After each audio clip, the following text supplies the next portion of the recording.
ભરૂચ શહેરમાં બિસ્માર બનેલ માર્ગોને લઈને વ્યથિત નગરજનોએ આજે નગરપાલિકા કચેરી ખાતે હલ્લાબોલ મચાવ્યો હતો। નગરજનોએ નગરપાલિકા કચેરી ખાતે નગરના બિસ્માર બનેલા રસ્તાઓ બાબતે પીપુડી વગાડીને વિરોધ વ્યક્ત કર્યો હતો।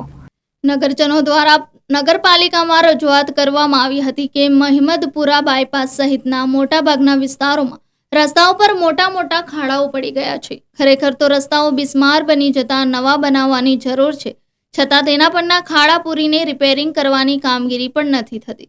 તેને લઈને વ્યથિત નગરજનોએ આજે નગરપાલિકા ખાતે વિરોધ પ્રદર્શિત કરી રસ્તાઓ સુધારવા માંગ કરી હતી। રજૂઆતમાં જણાવ્યું હતું કે જિલ્લા કલેક્ટર, જિલ્લા પોલીસ વડા જેવા અધિકારીઓ જે વિસ્તારમાં રહે છે ત્યાંના રસ્તાઓ પણ બિસ્માર બની ગયા છે।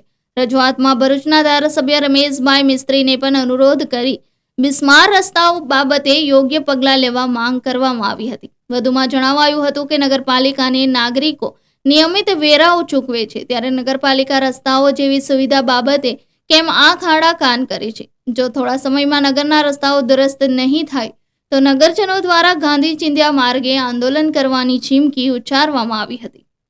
અને ગુરુવારના રોજ ભરૂચ શહેરમાં જે મસ્ત મોટા ખાડા પડી ગયેલા છે અને ભરૂચ નગરપાલિકાનું આ વહીવટ તો બિલકુલ ફેલ થઈ ગયું। તે બાબતે ભરૂચ શહેરના જાગૃત આગેવાનો, વડીલો, નાગરિકો સ્વયંભૂ આજે ભરૂચ નગરપાલિકામાં આવી અને હલ્લાબોલ કરી અને પોતાની જે વ્યથા હતી, જે તકલીફને દૂર કરવા માટે આજે સીઓ સાહેબને મળ્યા કે તમે જો 5 ગતિની ઢાલ સૈયદો Medina hotel, Mahammadpura, APMC market, સંતોષી વસાહત અને બાયપાસ ચોકડી સુધીના રોડ અત્યંત બિસ્માર હાલતમાં હોય 5-6 ફૂટ જેવા ખાડા પડી ગયેલા છે। આ નગરપાલિકા આ વિસ્તારો પાસેથી એક એકદમ ટેક્સ વસૂલે અને સુવિધાના નામે મીંડું રખડતા પશુઓ પકડવા અમે ભરૂચ નગરપાલિકા ફેલ, કચરો ઉઠાવવામાં ફેલ અને રોડ સામાજિક મૂળભૂત સુવિધા છે રસ્તાઓ કમ્પ્લીટ કરવાની, એમનાથી ખાડા નથી ભરી શકતા। ગઈકાલે ગોંડલનો વ્યક્તિ પોતાનું ફેમિલીને આવતો હતો, ગાંધી બજાર પાસે ધોબીવાડ પાસે એની ગાડી કેનલમાં ઉતરી ગઈ। જો આમાં કોઈનું મૃત્યુ છે આકસ્મિક તો અમનું પણ માનવ વધનો ગુનો દાખલ કર્યો। આવી ઘટના જ્યાં ગીકોડિયામાં બની અને જવાન જો કોઈનો દીકરો નોકરી માટે આવતો એનો ગુજરી ગયો, એના ફેમિલીના લોકો 10 લાખ રૂપિયા આપી નોકરી આપીને ચૂપ કરી દીધા, એના બાળકો યતીમ થયા, એની પત્ની વિધવા થઈ ગઈ। તો શું ભરૂચ નગરપાલિકા પાસે આટલી કોઈ એવી વ્યવસ્થા નથી કે શહેરની પ્રજાને સમસ્યાનું નિવારણ લાવે? સ્વયંભૂ આજે લોકોએ તકલીફનો સામનો કરીને ના છૂટક્યા આજે ભરૂચ નગરપાલિકા આવી હલ્લાબોલ કર્યો। સીઓ સાહેબે અમને કમિટમેન્ટ આપ્યું કે આજે રાતથી જલ્દથી લઈને જંબુસા બાયપાસ ચોકડીના તમામ વિસ્તારનું કામની શરૂઆત કરીશું।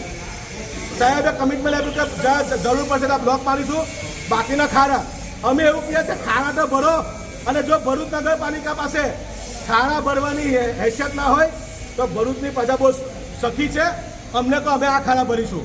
અને આપના માધ્યમથી ભરૂચના જાગૃત એમએલએ રમેશભાઈ મિસ્ત્રીને પણ કહેવા માંગે કે રમેશભાઈ તમારી પણ નૈતિક જવાબદારી છે, તમારો પણ આ વિસ્તાર છે, એસપી સાહેબની કચેરી આ વિસ્તારમાં આવેલી છે, એસપી સાહેબનો બંગલો, કલેક્ટર સાહેબનો નિવાસ સ્થાન અહીંયા આવેલું છે, ડિસ્ટ્રિક્ટ જજનું નિવાસ સ્થાન આવેલું છે, પણ તમે 3 કિલોમીટર નગરપાલિકા રસ્તો બનાવવા નિષ્ફળ ગયેલી છે। એટલે આ તમારી નગરપાલિકાની તાનાશાહી કહેવાય કે તમે પ્રજાની સમસ્યાનું નિવારણ એટલે આવતા। જો સાહેબે અમને અત્યારે કમિટમેન્ટ આપ્યું, હવે પછી આ કામની શરૂઆત નહીં કરવામાં આવે તો અમારી પાસે જે ગાંધીજીએ રસ્તો બતાવેલો છે, ગાંધીજી મગા આંદોલન થશે અને સંપૂર્ણ જવાબદારી આ ભરૂચ નગરપાલિકાના બેઠેલા અધિકારીઓની પદાધિકારી હશે। આ સર જે અમને દર વખતની જેમ ભરૂચની પ્રજાની પડખે આવતી ઇલેક્ટ્રોનિક મીડિયા અને પ્રિન્ટ મીડિયાનો તમામનો આભાર, અને જે લોકો સ્વયં અહીંયા આવી અને ભરૂચ શહેરની સમસ્યાનું નિવારણ માટે તમામનો હું અબ્દુલ કામદી દિલથી આભાર વ્યક્ત કરું છું। Thank you. Jai Hind, Jai Bharat. Reporter Viral Gohil, Janadesh news, Bharuch.